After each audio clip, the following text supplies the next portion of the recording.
Sanki sosial şəbəkələrdə o qədər sevgilər görürlər ki. Əvvəl kişi boşanırdı, Bilirsiniz problem nə? Depressiya düşürdü. Amma indi kişi boşanır, fikirləşir ki, sosial şəbəkələrdə əlinin altında bir 100 dənə xanım var da. Bir gün bununla yarışacaq, sabah o birisi ilə yarışacaq. Əslində o cəhətdən yaxşıdır insan psixologiyasına. İnsan depressiya keçirtmir, insan tək qalmır.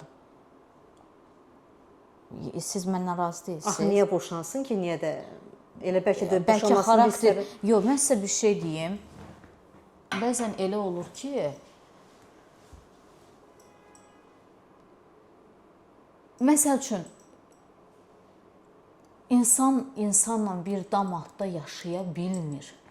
Bir-birini həzm edə bilmirlər, yaşaya bilmirlər. Əvvəllərdə var idi. Əvvəllər zor gücünə dözürdülər.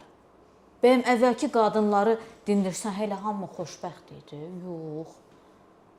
Dindirəndə bir kəlmə, hə, balalarımı Allah xoşbəxt eləsin, ərinin adını çəkən kimi qarğış eləyirdi.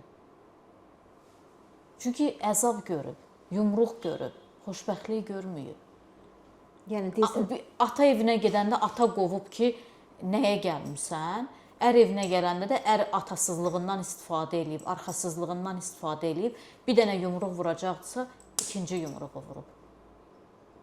Amma indi dözmürlər, bir yandan düz eləyirlər. Yəni mən bunun tərəfdarı deyiləm. Yəni boşanmaların tərəfdarı deyiləm. Boşanma ən son instansiyadır.